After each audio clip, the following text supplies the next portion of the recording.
Good morning, Professor. Good morning, Jerry. Breakfast is on the fire. Well, I hope not. I hate the taste of burned bacon. Son, I think your ears are still sleeping. I said on the fire, not on fire. Oh, okay. Well, that's more like it. Did you have a good night? Well, as good as can be expected, I guess. What do you mean? I couldn't stop thinking about Yellow Bear. I still can't believe he's just gone. You think you're going to have someone to learn from, someone to lean on? And before you know it, fate takes a turn and poof, they're gone with the wind. Yeah, you just never know what life is going to hand you from one minute to the next.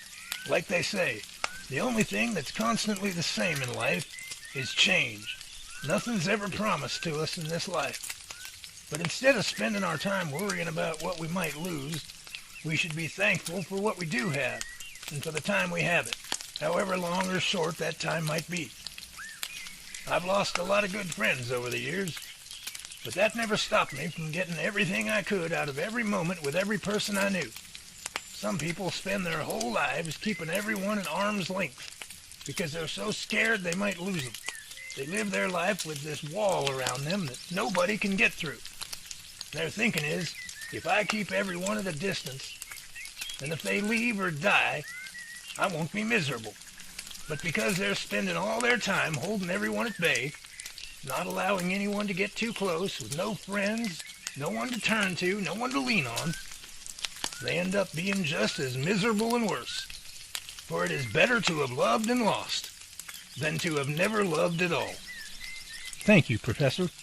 That really helps a lot. You're welcome, Jerry. I practiced all morning. Hey, how about some coffee? Yeah, sure.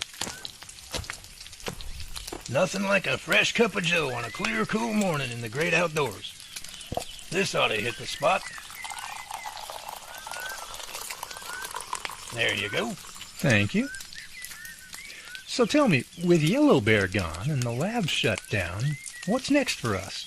I mean, the journal we found is pretty useless to us now without Yellow Bear here to translate it for us.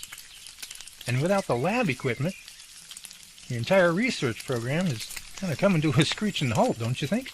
Well, maybe. And then, maybe not. What do you mean by that? Well, you're right about the journal. Losing Yellow Bear is a real setback for the translation department. We'll definitely have to find someone else who knows that language to be able to tell us what it says. And we might not be able to do the detailed research and get the results that everything in the lab would have offered us, but that doesn't mean we're washed up altogether.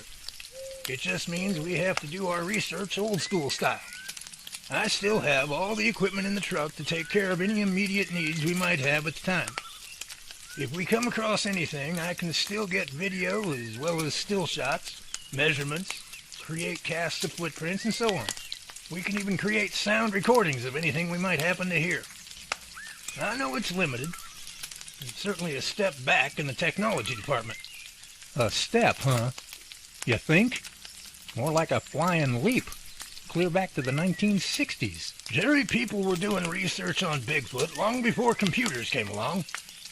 They might not have had the access to the details that we can get today, but they still learn plenty. So until the lab is back in business again, we'll just have to do what we can with what we have to work with, okay? Well, okay. But why do I get the feeling I've just been asked to do brain surgery with a rusty pocket knife? Hello? You at the camp? Hey, who's that? Not sure. Never seen him before. Hello? I need some help. Hello there. What's the trouble? I'm sorry to intrude. Oh, that's okay. What can I do you for? I was just wondering if either of you have seen anything strange around here? Like anything out of the ordinary? No, we got here yesterday afternoon. Haven't seen anything we didn't expect to see. Why? Well, I don't know if I should tell you this or not. It's pretty far out there. Well, we consider ourselves to be a couple of far-out kind of people. What's on your mind? Well, my camp was invaded last night by something, and I don't know what it was. Now, I was down by the river doing some fishing about dusk, And when I got back to camp, I found the contents of my gearbox scattered all over the place. My tent was collapsed, my food was gone. Did you see or hear anything? I thought I heard some noise while I was fishing, but at the time I didn't think much of it. My campsite's only a couple 100 yards off of the river, and I just figured someone else was camping close by. But when I got back, my whole place was torn apart. Might have been a bear. No, sir. That wasn't no bear. Oh, yeah? And what makes you so sure it wasn't? You're gonna think I'm crazy. Try me. I know it wasn't a bear, because bears don't leave 17-inch human-looking footprints.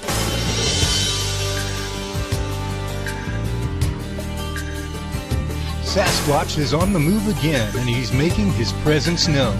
But at the same time, so are those who work against him. From being followed by mysterious black cars to bombs and mail trucks and airplanes, the struggle for preeminence has reached a whole new level. Join us now for Sasquatch, Episode 12, Missing. 17 inches, huh? Yep. Human looking, you say? Uh-huh. Jerry, are you thinking what I'm thinking? I sure am. Looks like we might just have ourselves 100% grade A genuine Bigfoot on our hands. A Bigfoot? Yep, you got it. And it's right up our alley, too. I run a Bigfoot research lab not too far from here.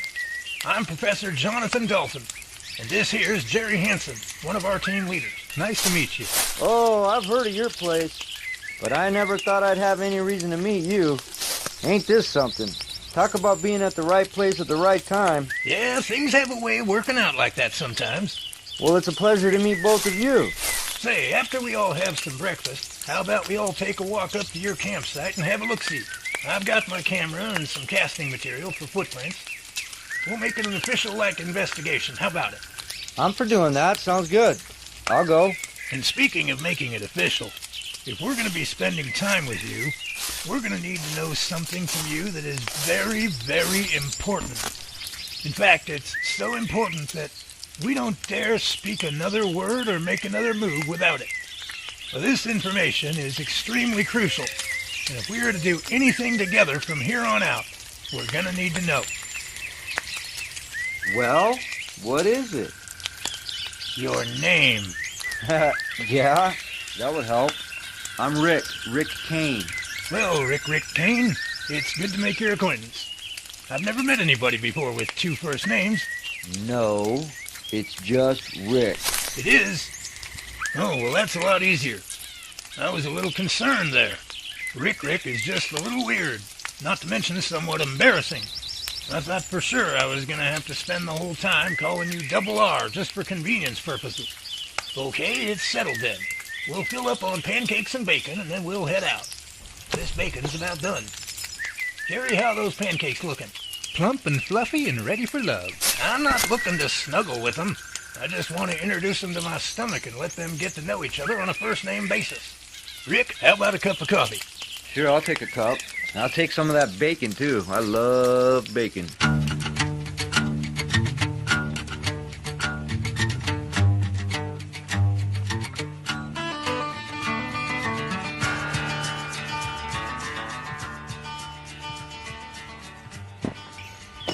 Would you just look at this place? Man, when one of them does a job, they really do a job. Car flipped over, tent all torn down, poles broken in half, camping supplies strewn from one end of the place to the other, garbage in every direction, and what's that up there in the tree? Rick, is that your sleeping bag? I'm afraid so. Well, where'd you sleep last night? I didn't. I built a huge fire, and I stayed awake all night long. All night? You must be plumb tuckered out. I guess. I think I've been running on adrenaline all night. 'Cause after I found all this, I couldn't close my eyes to sleep even if you paid me to. Well, we certainly have a lot to look over here. Looks like a full morning's work for sure. Guess we better get started. Jerry, hand me that video camera. And get out the casting kit, too. We'll whip up a little bit of that for some of these footprints. Also, there's an extra set of batteries in my bag for the camera. We'll need those for sure. Oh, and the reel tape as well. So let's start at the north end of the campsite and work our way south, and we'll see what we can find here. From the size of the area, it looks like it's going to take quite a while.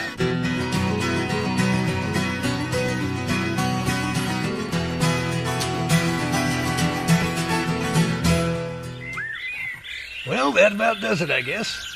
We've got enough evidence here to keep us busy for quite a while now. A couple dozen pictures, measurements, castings. I think we covered everything. Hey, what is that Rick's got over there? Is that a radio? Hey, turn that up. Last night at Hartsfield International Airport. The plane exploded about 30 seconds after takeoff, lighting up the sky and surrounding the area as if it were daylight. According to NTSB officials, no survivors have been found. However, one passenger who is listed on the flight manifest as Mr. Charlie Holmes is currently missing, as his body was not accounted for among the wreckage. The investigation into the cause of the crash is ongoing this morning.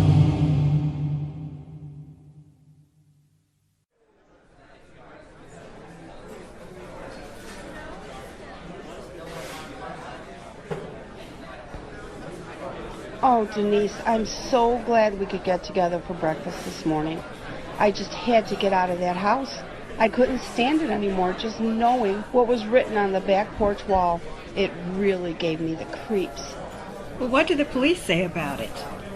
Well, they sent someone over to look around, and he told me to keep my doors and windows locked at all times, and that someone will be back today to check for fingerprints and other clues. Well, that's good. That means we better not stay here too long. You never know when they'll show up. No, it's okay. They have my cell phone number, so if they show up when I'm not there, they'll call me so I can come back there. Besides, they even suggested that I get away from the house for a while and spend some time in public places. You know, that old idea of safety in numbers, that kind of thing.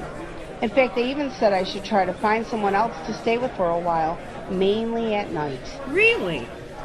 Well, why don't you come stay at my place? Oh, Denise, I couldn't impose on you like that. Oh, nonsense. I'm all alone anyway, rattling around in that big empty house all by myself. I could use the company. Besides, it'll give us a chance to do all those crazy things we did as kids. You know, like having a slumber party and staying up all night long. Oh, are you kidding? No, really. We could put makeup on each other. Or shake up soda and let the fizz fly. See if we can hit the ceiling with the spray. Hey, do you remember when we wrapped Jimmy Davis in a dozen rolls of toilet paper while he was sleeping? Oh, my Lord, yes. He was so mad by the time he freed himself from that mess. I never ran so fast in all my life. Those were the days. Oh, to be teenagers again. So what do you say, Maria? Come on over and spend a few nights. It'll be like old times. Oh, why not? Okay, it's a deal. Let's head over to my place first so I can pack a few things.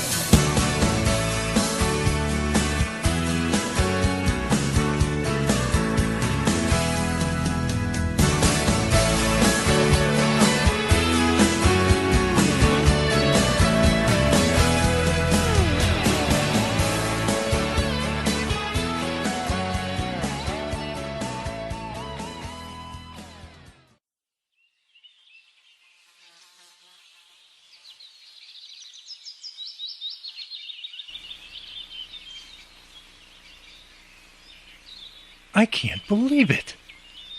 I just can't believe it. Charlie's plane explodes, and now he's missing? How does that kind of thing even happen? I don't know, but we better get ourselves out of here and back to civilization and see what in tarnation is going on.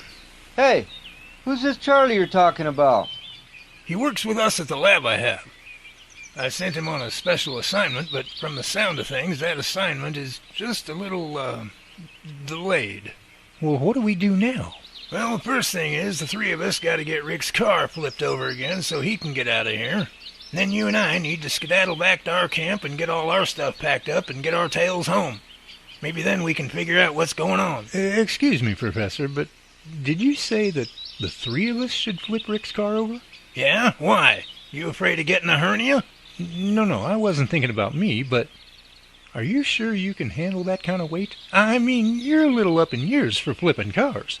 Maybe you ought to let Rick and I flip it ourselves while you... While I what? Lean on my walker and watch? Listen, Mr. Mighty Mouth, I can match you in foot racing, trail hiking, rock climbing, and anything else you want to throw my way. Even car flipping. One more crack about my age and I'll be flipping you. Yes, sir. And you two work together? Wow. I bet you have some wild and crazy staff meetings. Yeah, they can be pretty entertaining, to say the least. Okay, let's get this car back on its feet again so you can get home.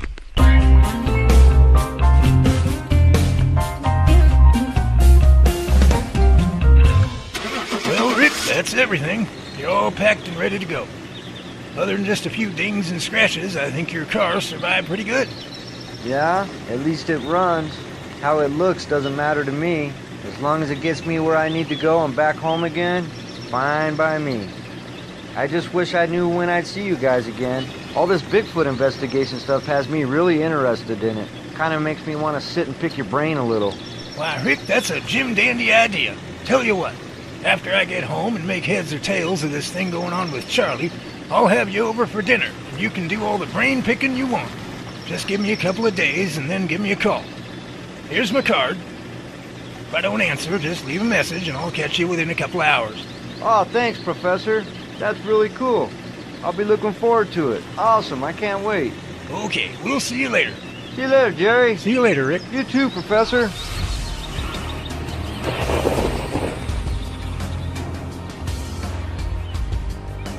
Okay, Jerry, we're next.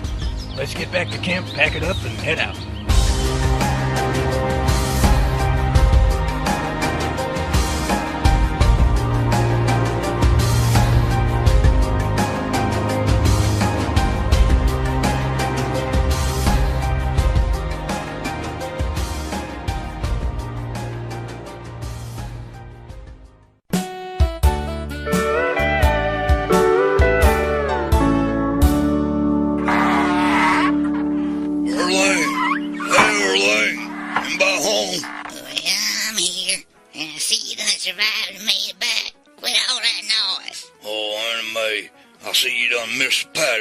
Too. Pappy. There she is. There's Pappy's little girl.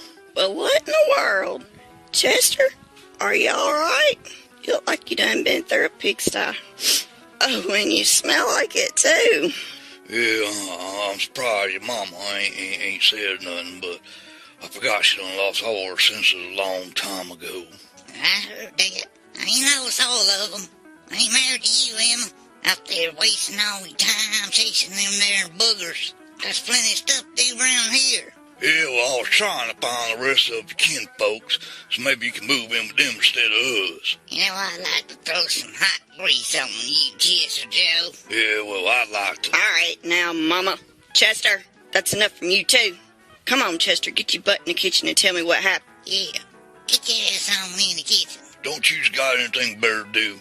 Like watch the prices right or something? Pick out a grave plot? Chester. Well, she started dagging of it. And I'm stopping it now. Come on, get in the kitchen.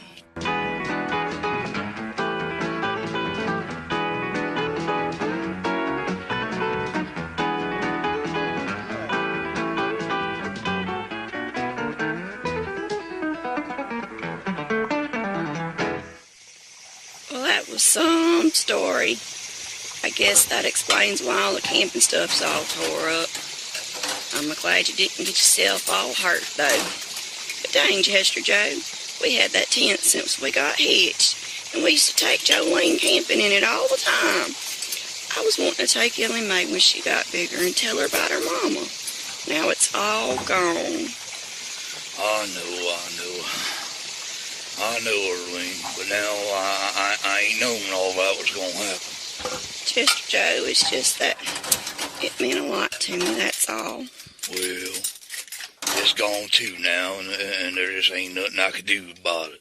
Well, at least you didn't get hurt. No, but I tell you what, we sure was appearing for a while there. Oh yeah, and that Brian fella I done told you about, yeah, he's supposed to be gonna come by here pretty soon sometime. Chester, of like we don't have enough people in this little old house. No, he ain't staying or nothing.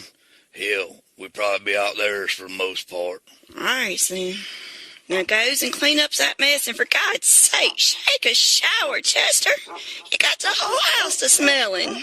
All right, but give me a kiss first. Chestnut, I love you, but you ain't getting no lovin's at all until you get a shower.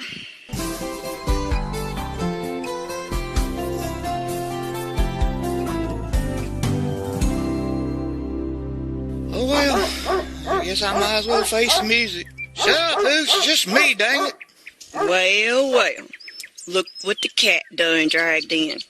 Where's all my stuff? Gee, Swan, can I at least get inside the door? Where's my stuff first? You don't tell me where my stuff is, you can just stay outside with dog. I got it. Can we just go inside and sit down? As long as you got my stuff, I reckon. Why'd you look such a mess?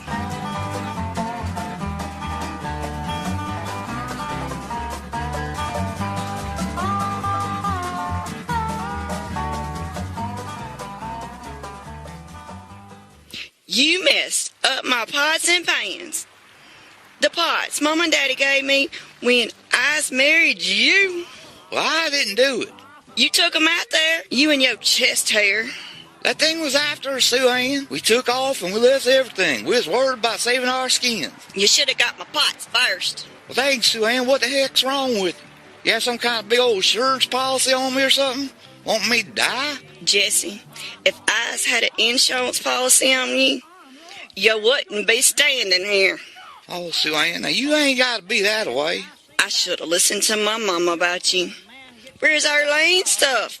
I bet old chest hair didn't let it get all messed up. We left everything, I told you. And her stuff got all messed up too. Call her and find out. You knows I'm gonna call her. Go on ahead and call her. I don't care. She's just gonna tell you the same thing I done told you. Now, can I get me something to eat? Well, you could have. But now I don't got nothing to cook on. So I guess you can go outside and eat with Hooch, 'cause you smell just like him. Sue Ann. You need to go find a water hole or take a shower with your chest hair, 'cause you ain't getting nothing to eat in my kitchen, stinking like that. His name is Chester, Sue Ann. Chester. That is what I said, chest hair. Whatever. It's your brother-in-law anyway.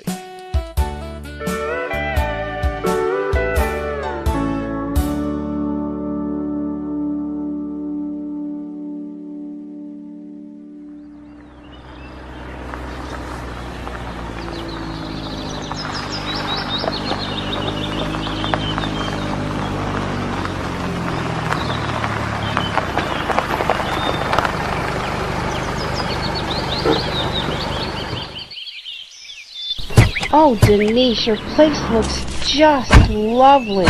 Your lawn is so green. Since I was gone for so long from my place, mine turned brown. I enjoyed taking care of the place. Growing up on the farm the way I did really gave me a love for the outdoors. So gardening and landscaping just sort of followed naturally. Well, you certainly have outdone yourself with this place. It looks like something from out of one of those magazines. Well, thank you. You can put your bag in the bedroom for now, and then I'll show you where everything is. Oh, there was one thing I wanted to show you. I found something that I tucked away in a box in the back room that I hadn't seen in over 20 years. It's a picture of the two of us from grade school. You wouldn't believe how we looked back then.